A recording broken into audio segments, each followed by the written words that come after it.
Et bonjour tout le monde, bienvenue dans cette nouvelle vidéo. Aujourd'hui, on va parler de Free-to-Play, un jeu mobile qui va arriver sur la blockchain de Polygon. C'est un tower defense compétitif sur la blockchain.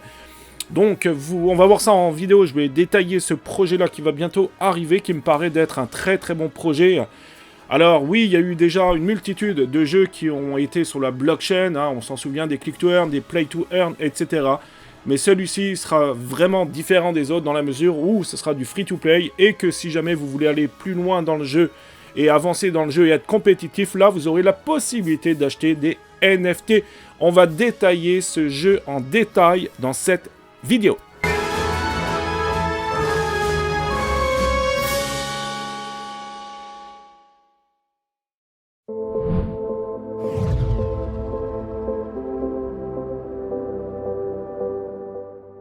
Mais avant de commencer cette vidéo, donc si c'est pas déjà fait, abonne-toi à la chaîne YouTube, ça va énormément m'aider.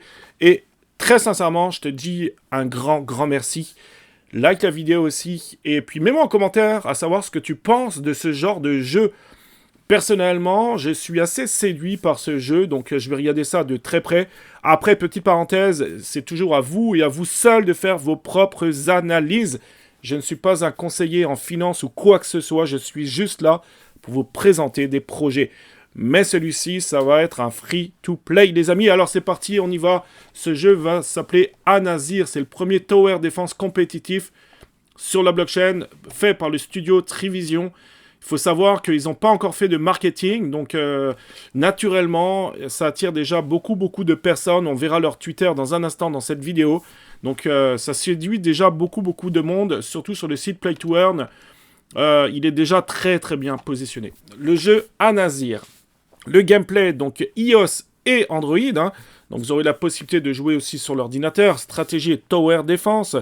Joueurs compétitifs, vous allez pouvoir faire de l'e-sport aussi. Focus, accessibilité, plusieurs types de tournois. Grosse récompense. Et oui, grosse récompense. Événements physiques, blockchain, play to earn, play and earn, free to play. Marché secondaire, donc adapté donc à l'innovation.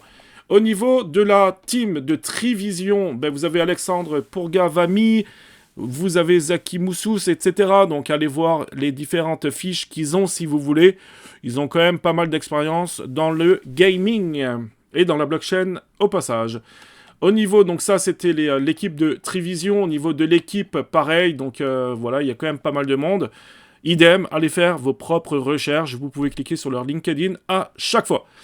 Ensuite, partenaires stratégiques et commerciaux, nous avons l'Escalator, donc incubateur de start-up fondé par Maurice Lévy, qui est quand même très connu. Polygon Studio, nous avons Gobit, Blockchain, Game, Alliance. Donc il y a quand même des bons investisseurs derrière, des bons partenaires derrière ce projet. Pourquoi Anazir? Les problèmes qu'on a rencontrés, puis si vous me suivez depuis plus d'un an et demi, 2 ans, vous savez qu'à l'époque, fut un temps, c'était vraiment la mode des play-to-earn, des click-to-earn, c'était la folie pure, et puis beaucoup d'arnaques, beaucoup de scams. Donc les problèmes que nous avons rencontrés, l'accessibilité, les prix étaient trop élevés. Oui, à l'époque, je m'en souviens, pour pouvoir jouer, des fois, il fallait dépenser un 200-300$. Mauvaise expérience utilisateur, le gaming, le gameplay, c'était vraiment pourri. C'est vrai, il fallait, il faut le dire. Nécessite une compréhension avancée des outils Web3. Oui, c'est vrai. Jouabilité, jeux mobiles faisant des copies de jeux existants. Donc là aussi, ils en ont profité, ils ont surfé sur la vague. Gameplay non poussé. Et effectivement, qu'est-ce qu'on se faisait chier dans les jeux il y a 1 an et demi dans les play-to-earn.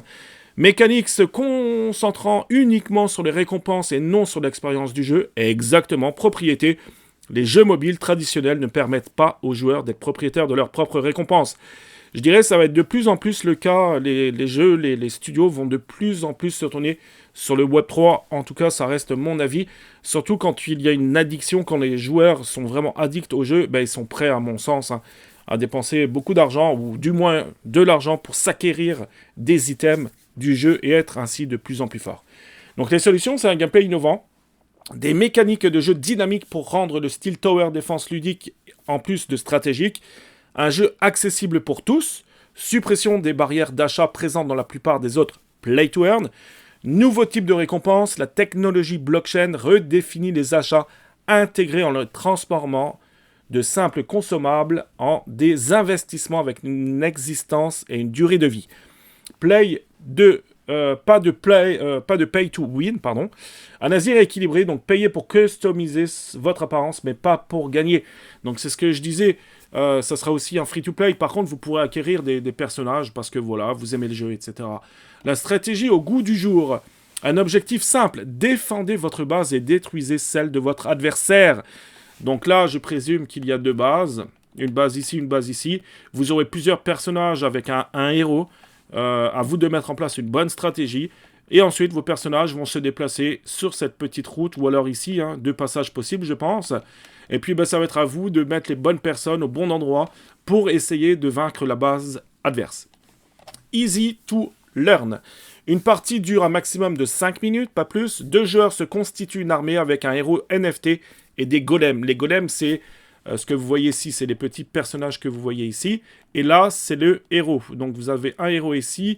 Et le deuxième, ici, je le vois pas. Je le vois pas, mais je pense pas que ça c'est comme une défense. Mais en tout cas, ça, c'est un héros. Ensuite, Hard to Master. Les joueurs doivent gérer une ressource, le cristal Coin. Ils peuvent choisir parmi plus d'une centaine de golems différents pour monter leur équipe.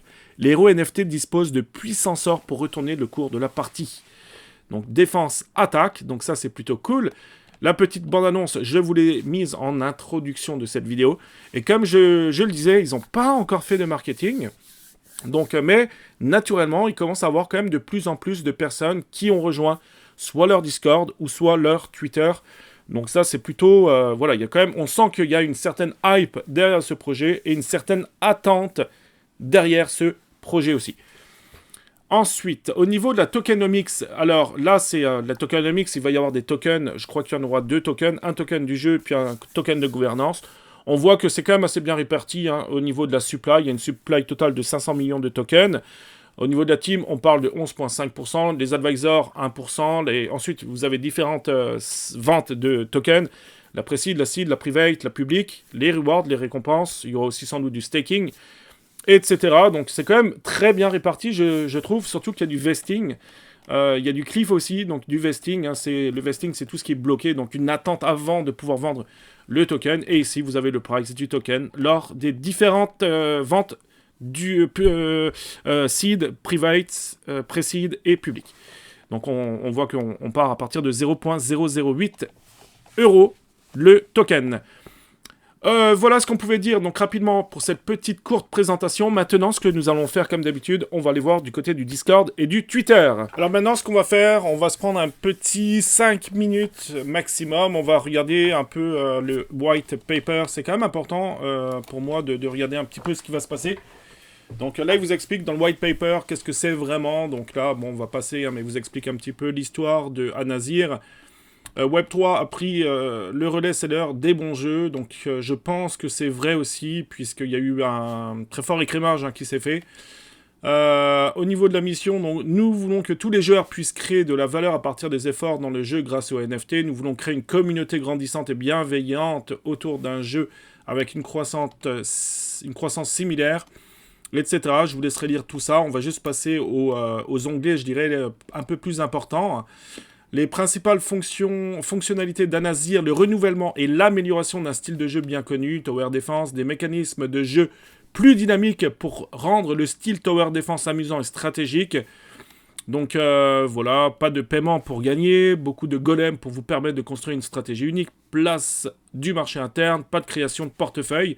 Donc ça reste à définir. Je vois, enfin oui, parce que c'est du free-to-play, mais je pense que si vous voulez acheter des NFT, il faudra quand même faire appel à un portefeuille en crypto-monnaie, comme par exemple MetaMask.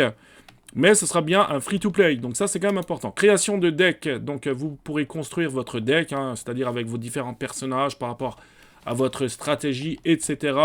Au niveau du combat, donc la meilleure attaque est une bonne défense, donc voilà, il faudra bien défendre aussi votre base. Il ne faudra pas envoyer tous vos personnages en attaque, hein, bien entendu. Une partie ne se perd qu'au dernier moment, donc autour d'une partie, vous pouvez augmenter le niveau de votre héros pour augmenter ses statistiques et accéder à 3 capacités. Donc ça, c'est plutôt cool. Ces capacités peuvent être changées et personnalisées dans la construction du deck avant le jeu. Là, il vous parle des différents héros, donc voilà, vous avez différents personnages. la première génération de héros, rareté parmi les héros, nivellement, reproduction. Alors ça c'est chouette aussi, si jamais vous décidez de, ben voilà, d'acheter des NFT cette fois, hein, vous pourrez avoir des héros en plus en ayant un parent 1 et un parent 2. Je prends un exemple, si vous avez deux parents donc communs, ben vous aurez 98% que le NFT, le prochain héros soit commun, rare 2%, épique 0%, 0, ce qui est normal là. Par contre, si vous avez un commun, un rare, là c'est 50% de commun, 48% rare.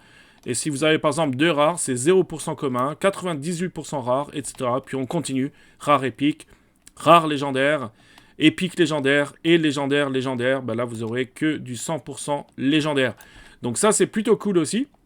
Et puis les héros, je pense que vous pourrez aussi les vendre hein, sur le marché secondaire. Donc ça peut être cool pour ceux qui veulent vraiment rentrer dans le jeu, cette fois en tant que play to earn ou play and earn. Description du golem. Donc dans le jeu, les golems ont un coût en pièces de cristal que vous devez dépenser pour les placer. Donc ça c'est chouette. Les tours possèdent un niveau, des dégâts d'attaque, une vitesse d'attaque, une portée et des effets spéciaux. Comment les obtenir? Donc là, il vous explique tous les différents modes de jeu. Il y aura un jeu normal et classé. Niveau de classement, bronze, argent, or, platinium, héros, éternal. Dernier tournoi des héros. Alors oui, il y aura aussi des tournois, donc ça c'est cool. Les récompenses, première place, 7 fois le prix d'entrée en token. Hein, le token du jeu, ça va être le token ANZ, ANZ. Donc, mais pour ceux qui tripent ce genre de jeu, hein, il y aura vraiment des tournois. Là, il vous explique les différentes compétitions. Tournoi e-sport, il y aura des billets NFT, organismes, récompenses, il vous parle du championnat du monde, etc. Il vous parle également de l'approche technique, vous verrez ça de votre côté, et il vous parle des deux tokens. Donc le CRT, c'est une crypto-monnaie stabilisée utilisée pour les achats en jeu. Si vous possédez un NFT, vous pouvez gagner des CRT en jouant simplement en jeu. Donc voilà, c'est cool, c'est pour ça que ceux qui veulent vraiment, qui sont bons en ce genre de jeu, pourquoi pas acheter des NFT éventuellement. Mais encore une fois, vous n'êtes pas obligé. Il vous explique comment gagner du CRT. Donc voilà, il vous explique tout. Ensuite, le 11, ça je pense que ça va être le token de gouvernance, si je dis pas de bêtises. Voilà, vous pourrez staker aussi les tokens. Alors là, qu'est-ce qu'il parlait? Il y a niveau 0, donc jeu gratuit. Chaque joueur inscrit a un accès au niveau 0 en accordant un kit de début de saison et des récompenses de fin de saison. Les joueurs peuvent également miser à la mi-saison. Boutique en jeu et services, liste blanche, NFT, merchandising, etc. Ok. Et puis là, il vous parle de la tokenomics. Donc voilà, regardez le white paper chez vous tranquillement. Mais c'est plutôt très très intéressant. Je pense que ça a été bien pensé. Alors au niveau du Twitter, comme dit, il y a déjà presque 10 000 followers, donc ce qui est quand même très très bien. On voit qu'ils postent quand même régulièrement des posts sur Twitter avec quand même un très très bon engagement. Donc ça c'est bon signe, j'ai tendance à dire. Donc voilà, plusieurs posts. Hein. Là on est le 28 janvier avec un peu d'engagement. Là pareil, 221. Donc là on voit qu'il y a quand même une certaine hype.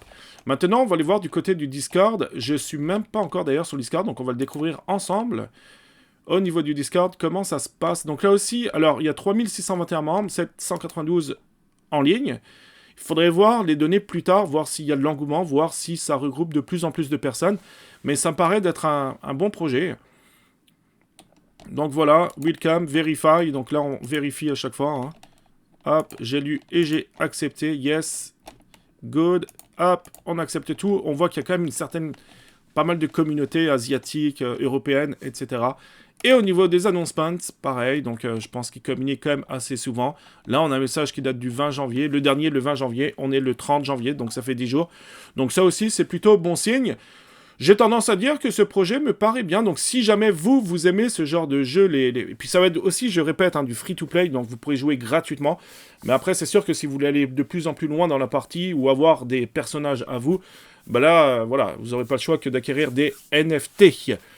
Voilà, donc rapidement, c'était pour ça. Maintenant, on va finir cette vidéo comme d'habitude, rapidement, très rapidement, sur ce qui s'est passé actuellement. Nous avons Meltdown, ce projet-là, ça a été le mint aujourd'hui. C'est un très bon projet pour moi, avec une très très grosse communauté. Ils avaient fait un premier mint qui n'avait pas fonctionné. Ils ont été obligés de couper le mint. Tous ceux qui avaient acheté ont été tous intégralement remboursés. Ça veut dire qu'on a un NFT free. Hein. Moi-même, j'avais minté, donc j'ai été remboursé, donc j'en ai un gratuitement. Et puis, écoutez, il y a quand même un peu de volume, donc hâte de voir ce qu'ils vont faire, hâte de voir comment ce mint va se passer aujourd'hui, hâte de voir aussi les différents volumes.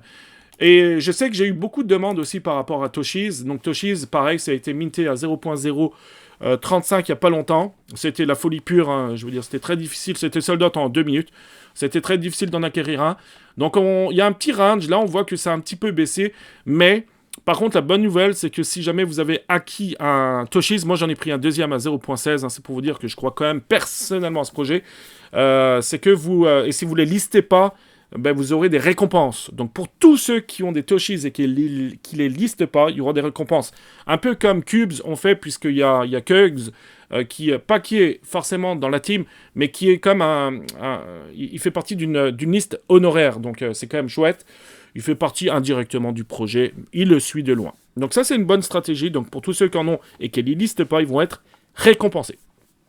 Voilà, et puis moi-même, Createra, rapidement, Createra, donc partenaire avec Amazon.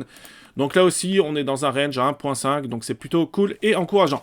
Voilà, pour moi, c'est tout hein, pour aujourd'hui, pour cette vidéo. Donc j'avais envie vraiment de vous présenter ce free-to-play à Nazir, un jeu qui va arriver sur la blockchain Polygon très prochainement. Vous aurez tous les liens en dessous de la vidéo. Nous, on se dit à très bientôt. Prenez soin de vous. Ciao!